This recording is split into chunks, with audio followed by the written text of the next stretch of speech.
Situé au sud dans la région du Moyen-Charly, le département de la Grande Sido s'étend sur une superficie de 12 600 km avec une population estimée à 128 000 habitants et figure parmi les régions du Tchad où le taux d'analphabétisme est très élevé.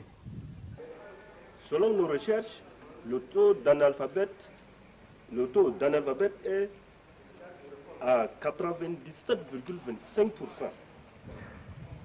Depuis 2007 jusqu'à nos jours, nous avons alphabétisé au moins 3 910 apprenants dans la sous-préfecture de Maro, de Dannemadi et de Sido. En matière d'infrastructures mobilier scolaire, aux écoles primaires, nous avons 134 salles de classe en dur, ce qui donne une moyenne de 165 élèves par classe à l'école primaire. Pour ce qui est donc du mobilier, nous avons en tout 2767 tables bancs, soit 8301 places assises, pour ce qui donne que 13 465 élèves sont sans place assise.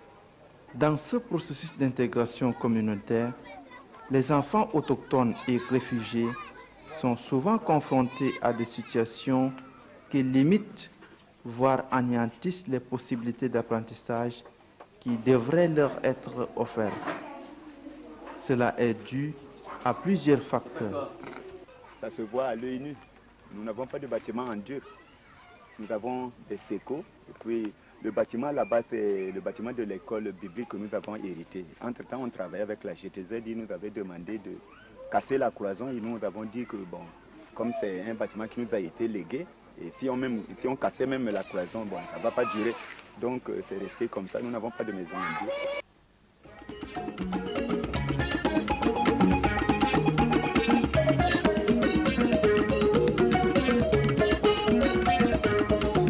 Les morceaux de bois soudés servent de banc aux écoliers. Pas de latrine, ni de forage, sauf quelques salles de classe construites en tiges de mil. Nous n'avons pas de forage ni de latrine. Nous avons essayé de creuser une latrine, mais les fonds nous ont manqué, nous n'avons pas pu finir. C'est resté comme ça. Nous avons une fosse de 4 mètres sur 4 que nous avons creusé l'an dernier, mais c'est resté comme ça.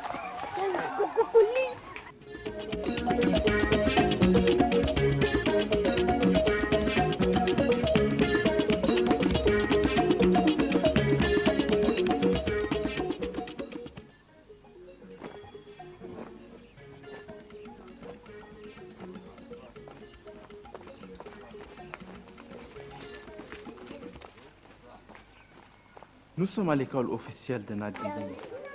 Les élèves entrent en classe. Les salles de classe plutoniques avec plus de 150 élèves par classe. Les cours commencent tard et finissent tôt.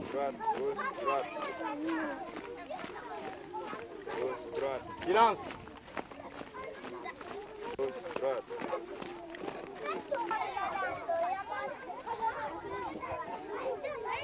Silence.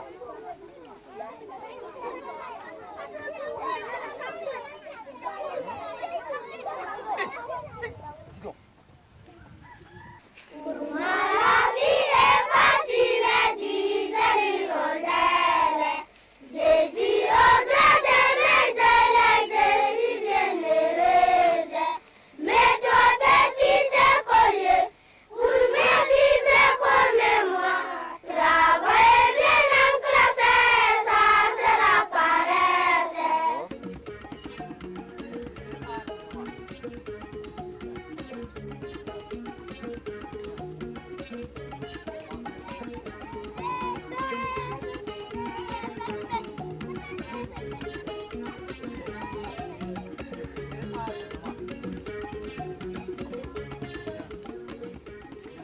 pas de place assise, les classes combinées avec des élèves debout ou assis à même le sol.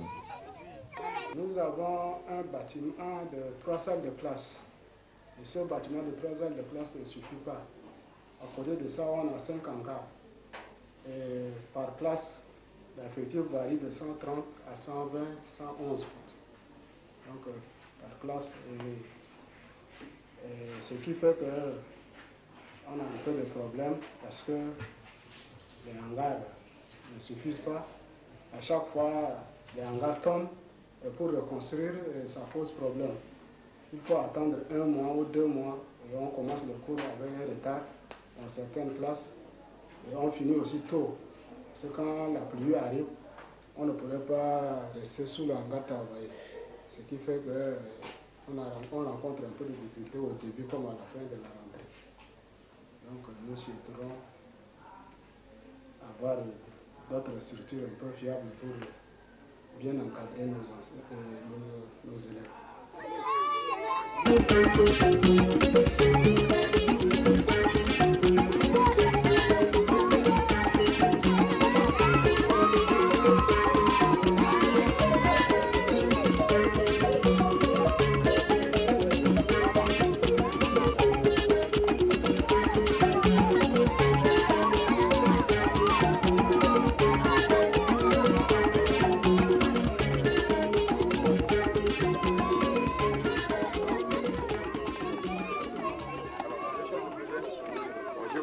Même problème à l'école baptiste. Nous n'avons aucun bâtiment en dur. Avec vos camarades, vous pouvez constater.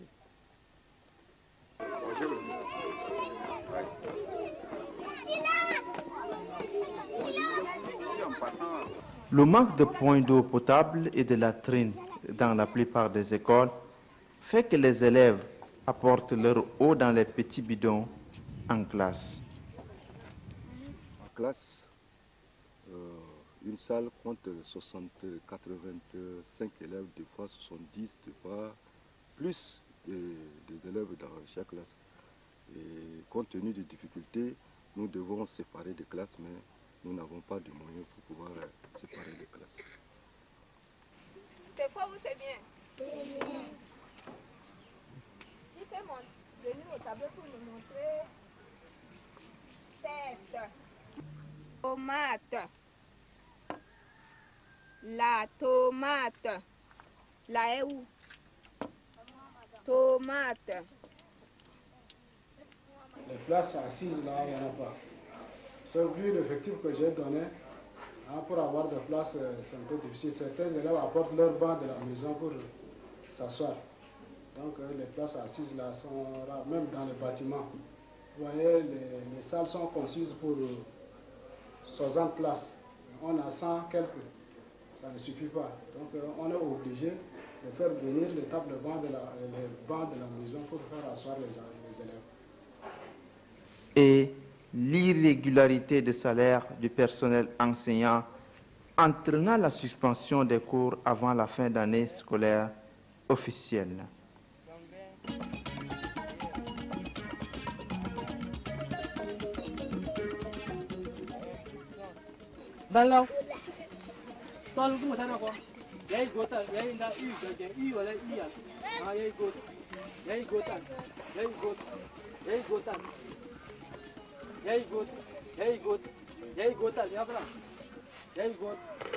Même problème à l'école baptiste.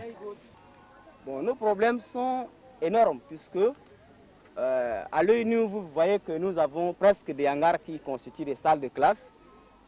Pour même dispenser les cours, les anciens ont des difficultés. Il nous manque largement de mobilier scolaire.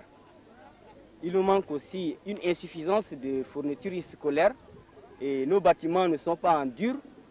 Donc voilà les problèmes qui sont vraiment très embêtants chez nous ici au niveau de l'école baptiste. Dans ce processus d'intégration communautaire, les enfants autochtones et réfugiés sont souvent confrontés à des situations qui limitent, voire anéantissent la possibilité d'apprentissage qui devrait leur être offerte. Cela est dû à plusieurs facteurs.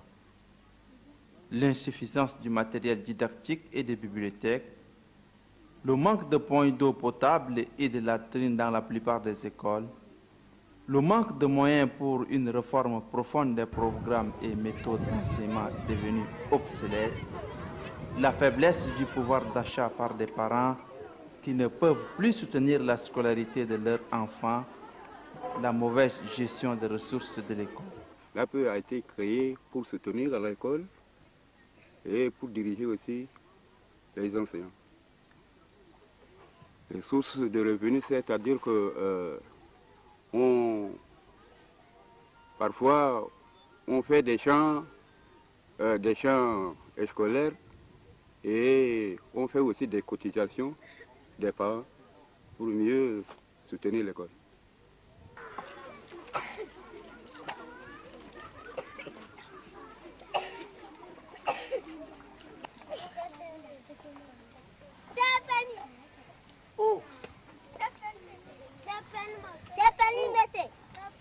Pour supporter les charges, c'est les cotisations qui nous permettent de supporter les charges.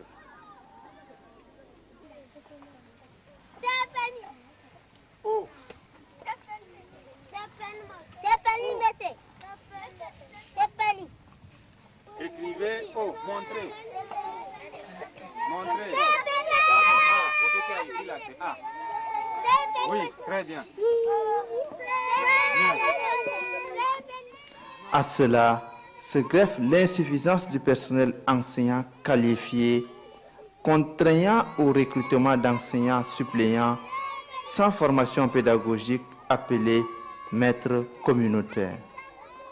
On a 8 maîtres communautaires et un seul titulaire. Vous voyez, ça pose problème pour l'encadrement de ces enseignants. Parce qu'il faut que le directeur soit déchargé. Mais vu l'effectif, je suis obligé d'intervenir. Ça ne me permet pas vraiment de suivre mes enseignants dans leur classe. Donc il faut que l'État pense un peu à cela pour nous permettre d'encadrer. Et ces enseignants communautaires, il n'y a que 3 seulement qui sont formés, mais les autres, les 5 autres là, ils ne sont pas formés. Donc ils ont besoin d'une formation pour mieux encadrer les élèves. Primaire. Joyeux. Les maîtres communautaires sont 5 et il y a un maître qualifié de l'État. Donc en principe nous sommes au nombre de 6, donc 5 maîtres communautaires et un maître qualifié.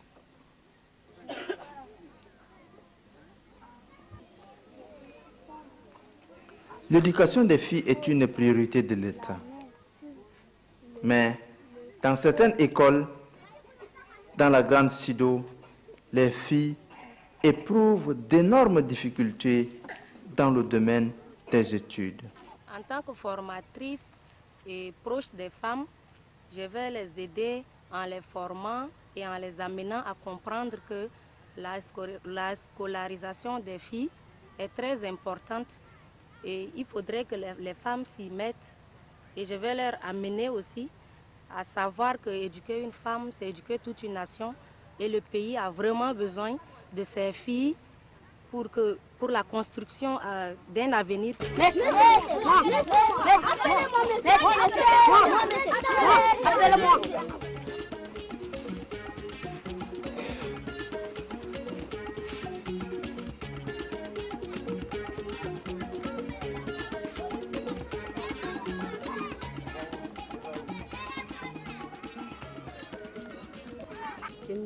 Ngra ame tam kade dosni kilinga na jike diago que gernya ya da asalo fréquentation ki école ya kuli ngan ya claya de begi ngan da nyano jindan gra ame ka jindan kum ji godutu ka dawne ke kete ka me koltu janda kum ji gir ngan gitu janda kum ji gir maître gitu jadi aider ape kem claya tu jadi sensibiliser kongan gu be ngan de gu Anyangan bes kandi kadaren école ta kad nyangan ki bien kadrin école tout.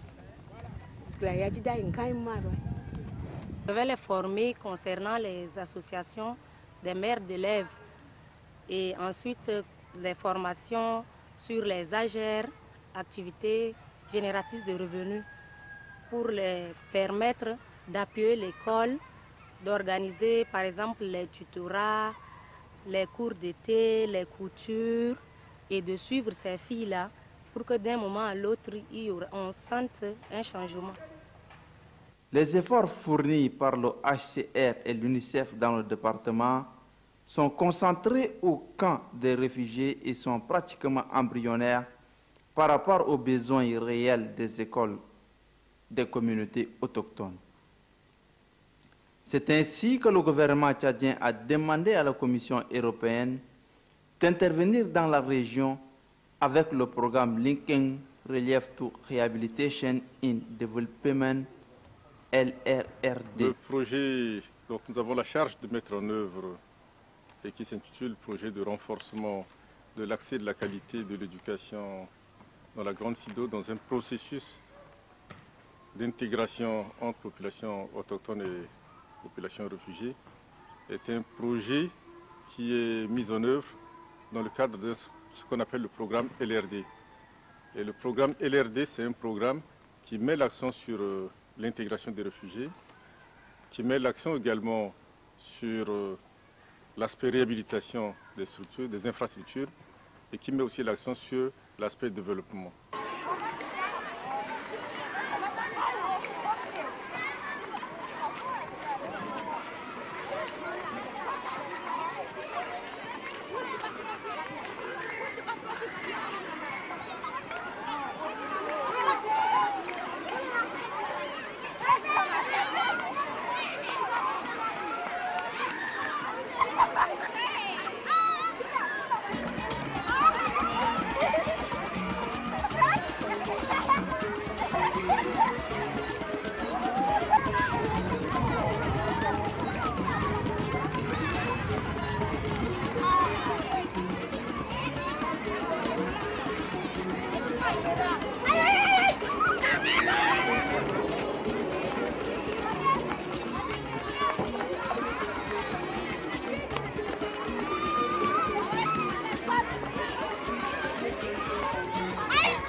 Dans certaines écoles du département de la Grande Sido.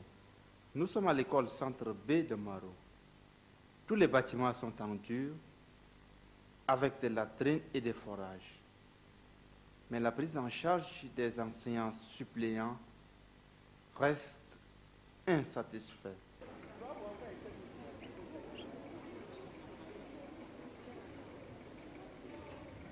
Tous nos bâtiments sont en dur. Nous n'avons pas de bâtiments en séco. Nous avons des latrines, nous avons aussi 2 forages, un forage aménagé et une pompe manuelle. Malheureusement, la pompe manuelle est tombée en panne. Jusqu'à là, ce n'est pas.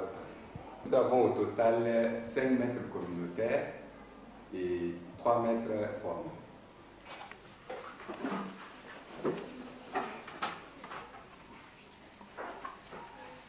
Même chose pour l'école dans les camps de réfugiés. Tous les bâtiments sont en dur. Un table-banc pour 3 élèves.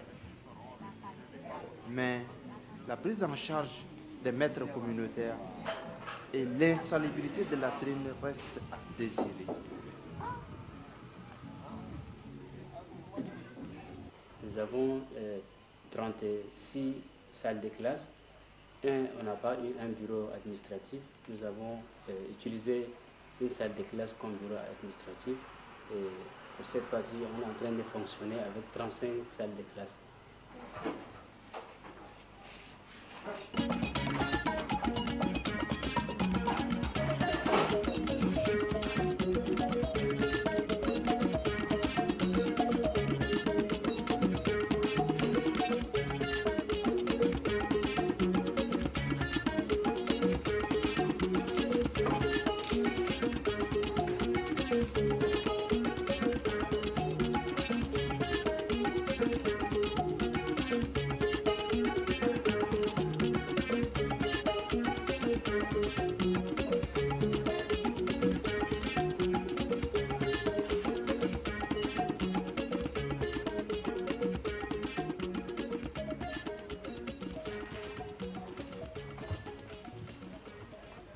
nous avons au total 40 enseignants qui sont là à l'école de Yarungu. Nous avons 2 directions, il y a 2 qui sont à la direction, qui ne sont pas chargés des cours, ils sont chargés de l'école. Mais les 40 qui sont chargés d'école, il y a 23 qualifiés et on a 17 maîtres non qualifiés. Il y a 15 000 réfugiés et plus de 2000 élèves qui sont là-bas et qui sont concernés par ce programme également.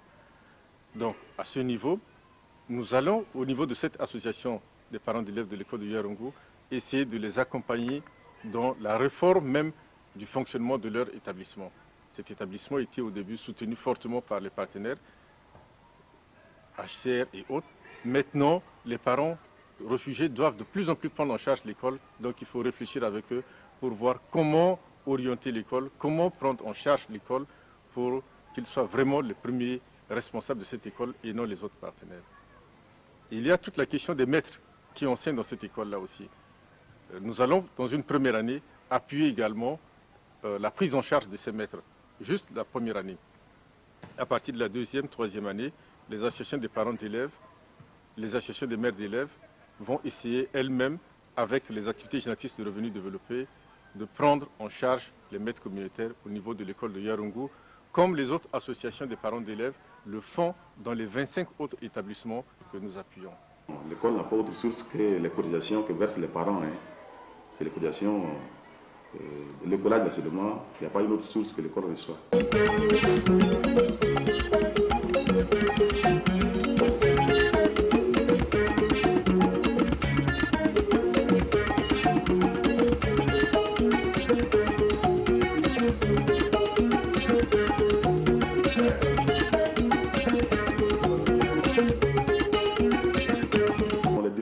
C'est surtout les structures d'accueil parce que maintenant, avec l'explosion démographique là, de 300 élèves en 1996, on est allé maintenant à 500. Alors, c'est les structures d'accueil qui nous manquent. Les bâtiments sont en nombre insuffisant et les tables bancs même, et même les manuels. Mais les manuels là, peut quand même de grâce, a pu maintenant acheter des livres. Donc, il y a 2 enfants sur 1 livre cette année. Mais le grand problème reste au niveau de la divulgation des personnes étrangères au mois de cours. Et on est obligé même de construire, de clôturer la cour là avec les bois, mais les gens sont obligés de passer encore entre les bois.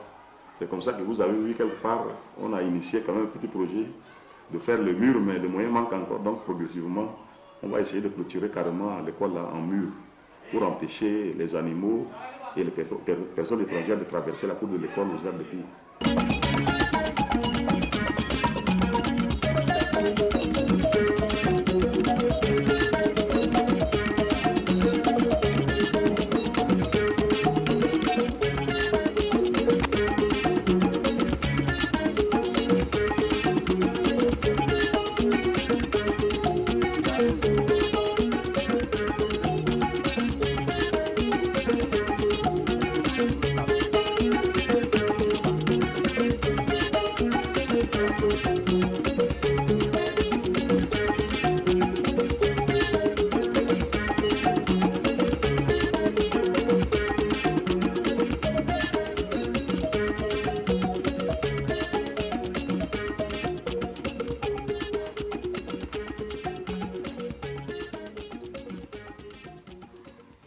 Aussi, au niveau des établissements, non seulement le problème des maîtres que nous devons former, mais les hangars.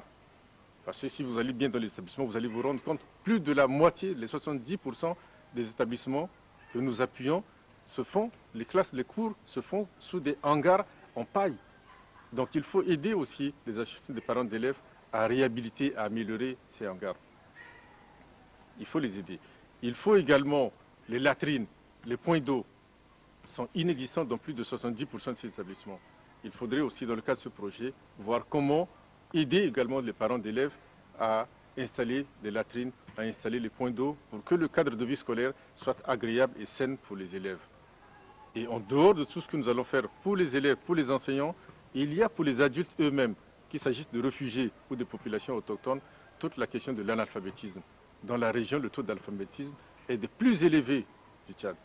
Donc nous allons former les alphabétiseurs, nous allons les outiller afin que ces alphabétiseurs puissent alphabétiser dans les meilleures conditions les adultes qui sont au niveau de notre zone d'intervention, c'est-à-dire les 26 villages dans lesquels nous allons intervenir.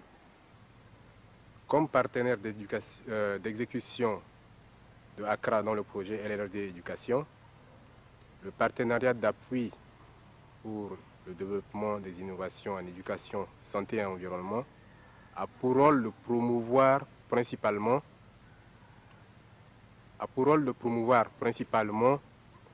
le développement communautaire à travers la thématique éducation et développement. Comme principal axe d'intervention dans le programme LLRD, nous avons donc la formation en gestion et en organisation des associations des parents d'élèves et des mères d'élèves, le suivi de ces mêmes associations, la formation des maîtres communautaires, la formation des animateurs en alphabétisation, l'élaboration des matériels didactiques pour alphabétiseurs et enfin l'appui à la collecte des données de base dans les écoles de la Grande Sido au service de l'inspection départementale de l'éducation nationale. Voilà un peu les principaux axes d'intervention du PADIES dans le programme LLRD. Un acteur sur lequel nous devons beaucoup compter avant de compter sur les autres, c'est bel et bien l'État. La question de l'éducation, surtout de l'éducation de base, étant actuellement une priorité du gouvernement de la République du Tchad, nous pensons que l'État va apporter beaucoup de contributions pour pouvoir convaincre, pour pouvoir aider également, encourager, si j'ose le dire ainsi, les autres